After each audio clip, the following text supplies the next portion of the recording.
The Evil Within. The Evil Within, known as in Japan, is a third-person psychological survival horror video game developed by Tango Gameworks and published by Bethesda Softworks.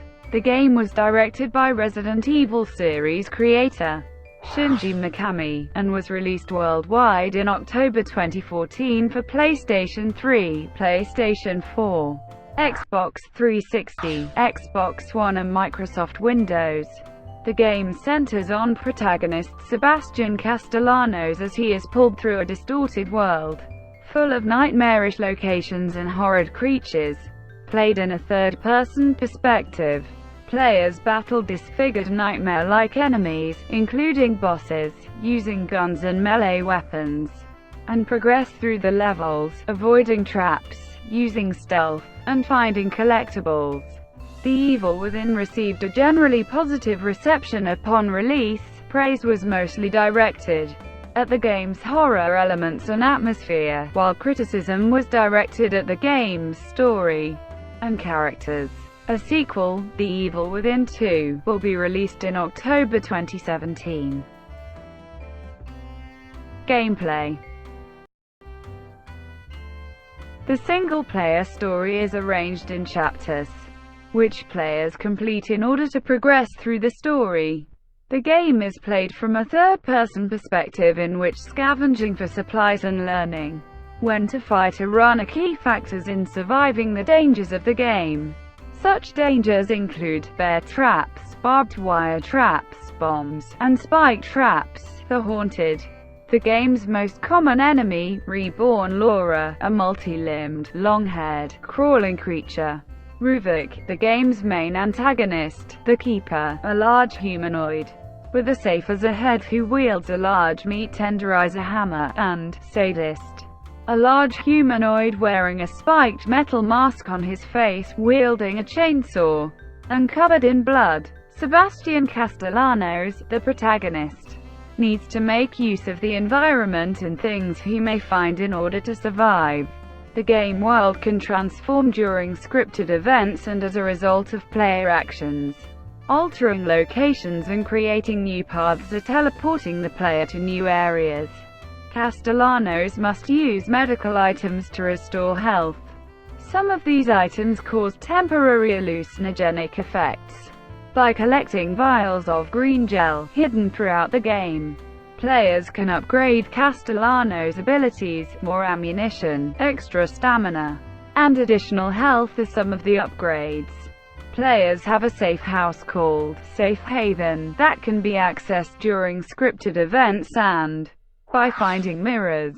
The safe house is a mental hospital and has several accessible areas such as a save point, an upgrade room, and a safe room, where keys are used to open storage safes which contain useful items such as green gel and ammunition. These keys are collected by finding and breaking Madonna statues hidden throughout the game's levels.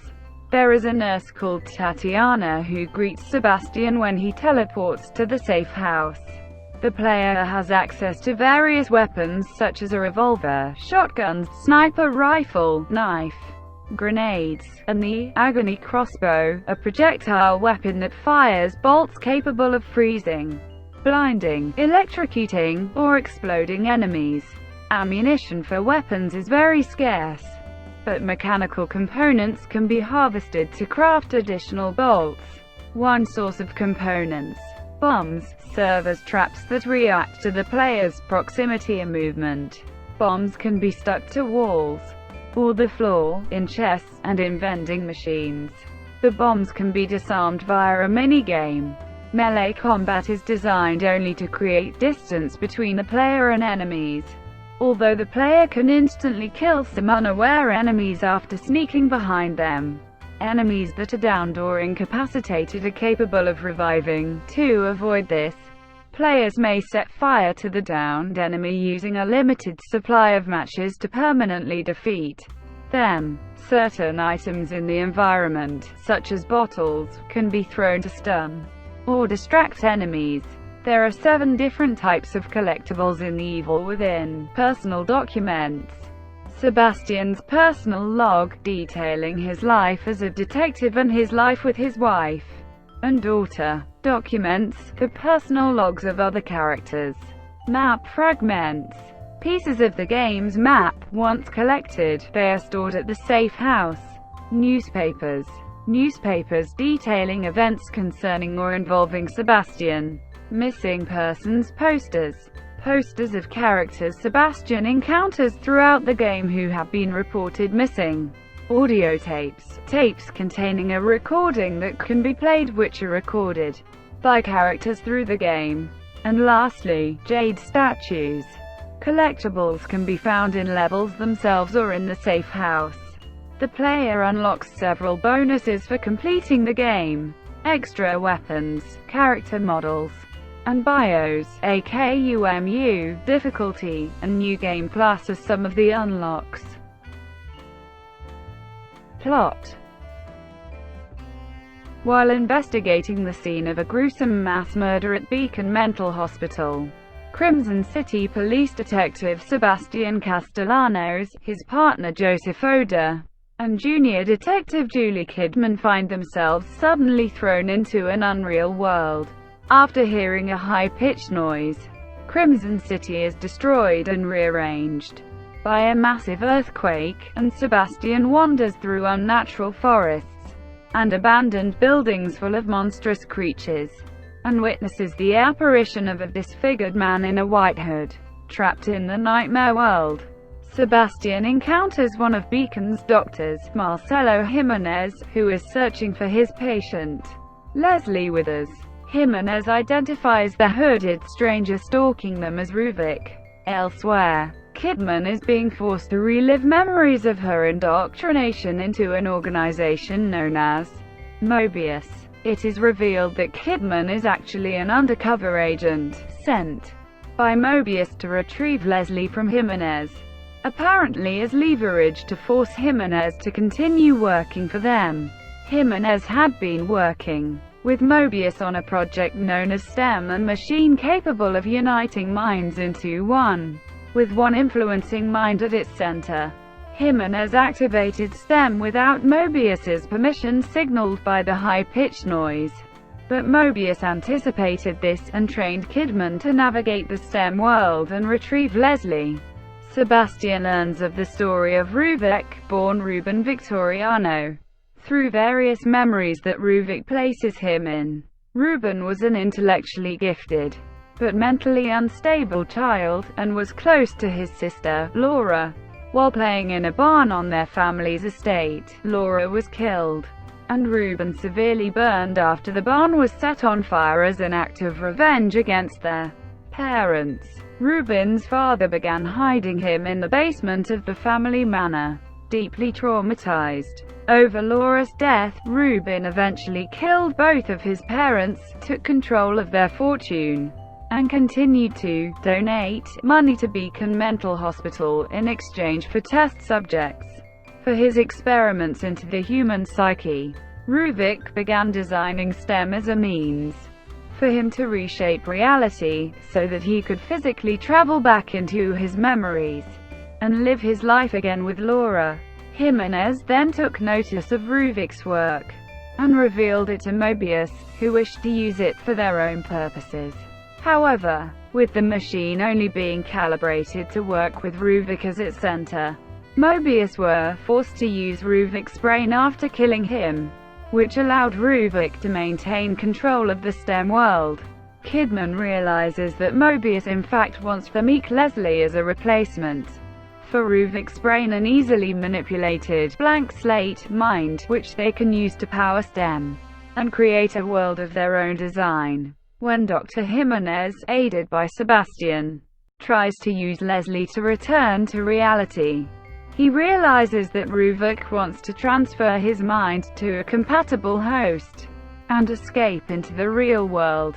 A beast created from Ruvik's subconscious then kills Jimenez, and Ruvik scatters the group across his mind. Kidman finds Leslie first, and is about to shoot him to prevent Ruvik from using him as a host when Sebastian and Joseph intervene, prompting her to shoot Joseph before Ruvik separates them again.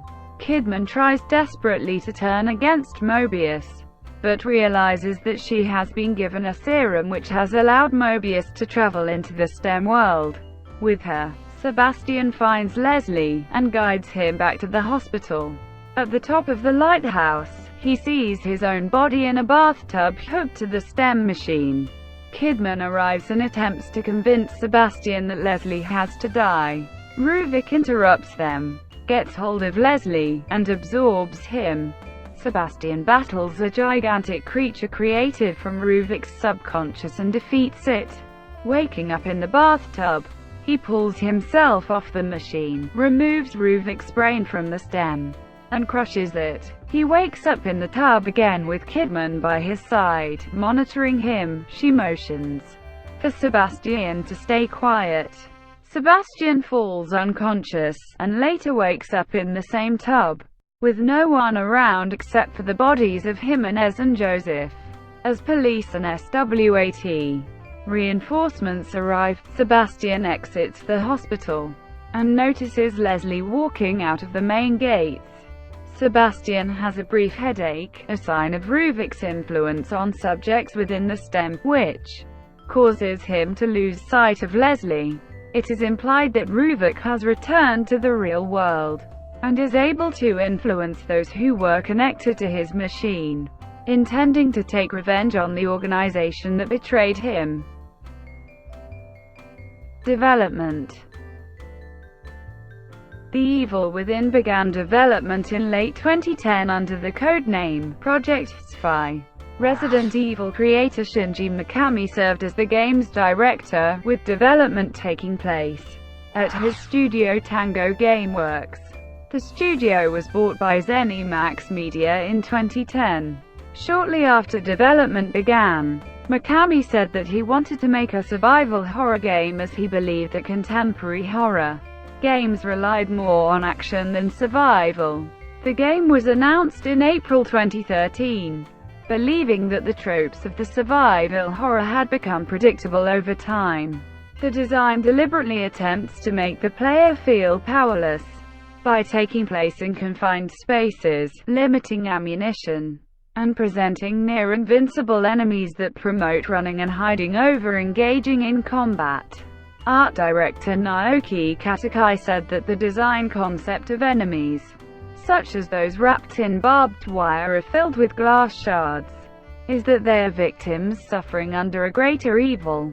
The asylum itself was inspired by the Winchester Mystery House, a Californian mansion famous for its architectural curiosities.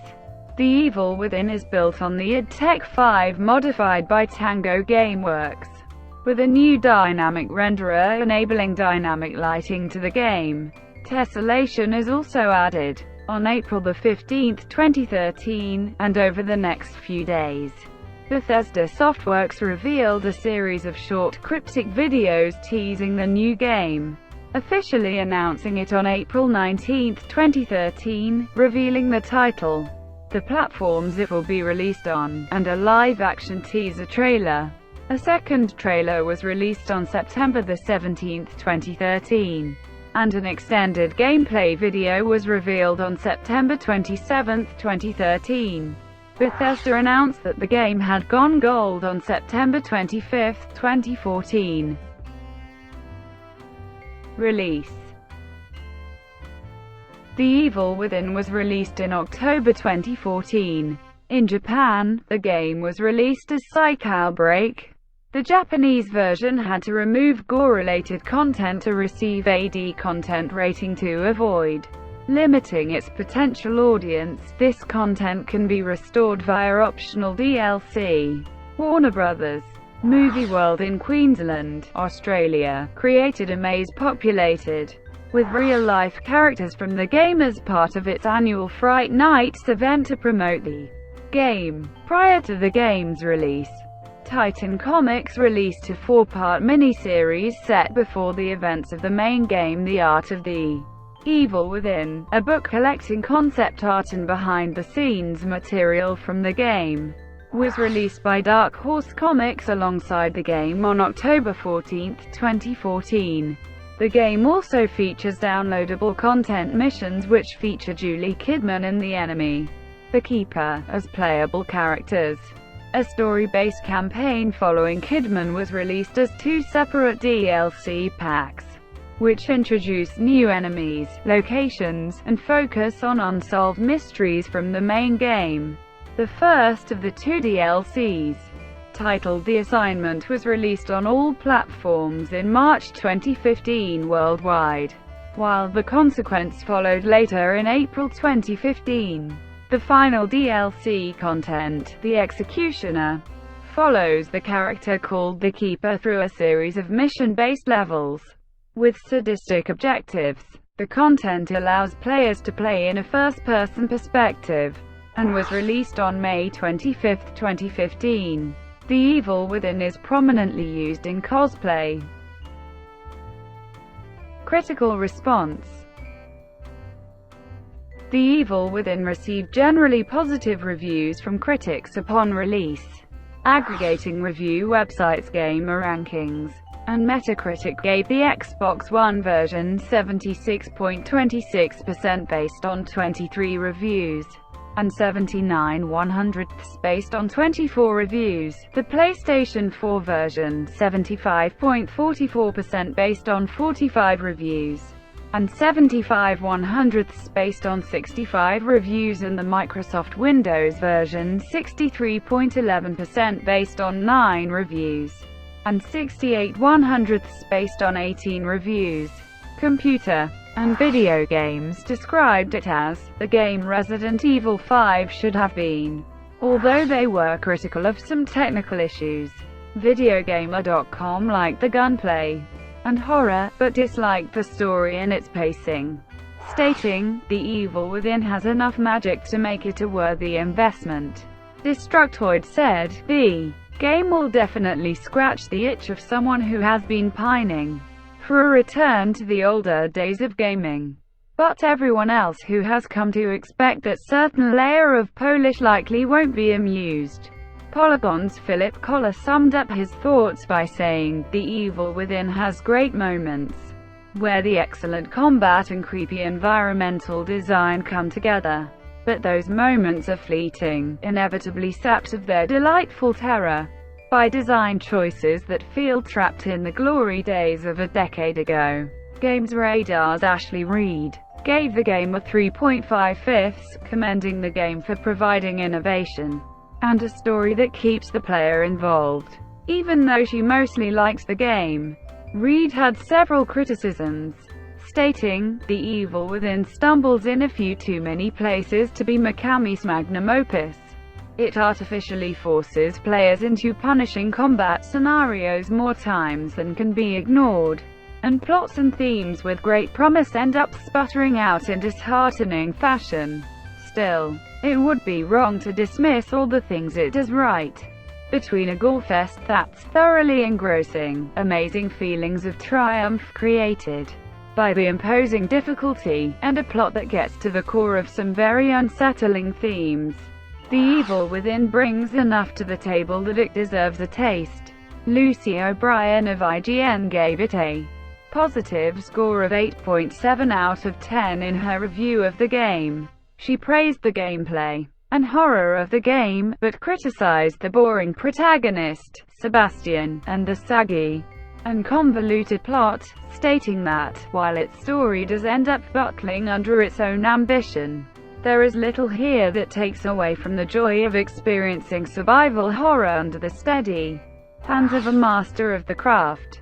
Christopher Livingston from PC Gamer gave it a mixed review, praising the survival portions of the game, tense and often exciting atmosphere, satisfying stealth, exciting action sequences, as well as the nicely detailed environment, but criticizing the recycled, and very often, not scary bosses, poor character models, late texture pop-ins, sluggish control, frustrating camera angles, limited video options, and poor decision on the aspect ratio. He stated that all these technical issues has dragged The Evil Within from enjoyably challenging to needlessly frustrating. Tim Torrey from Game Informer praised its high replay value, jump scares, well-executed lighting, dark, unpredictable world, as well as the sounds of enemies, but criticizing the distracting texture pop-in and disappointing story.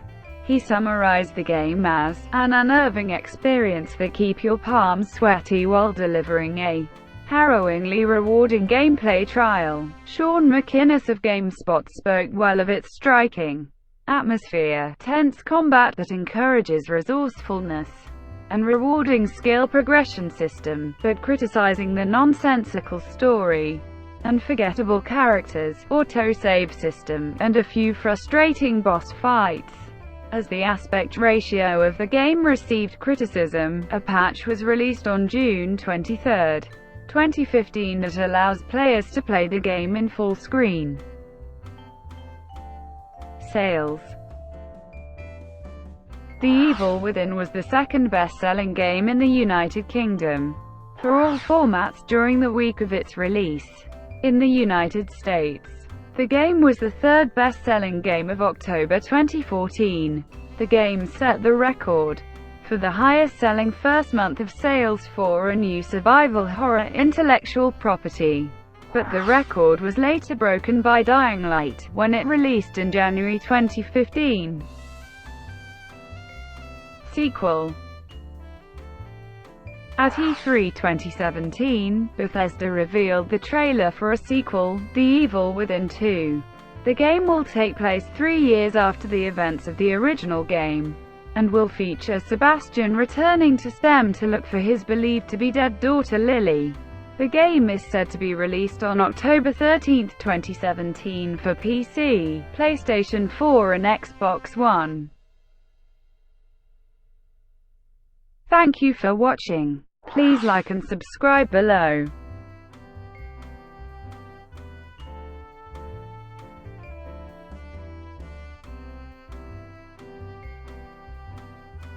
Please like and subscribe below.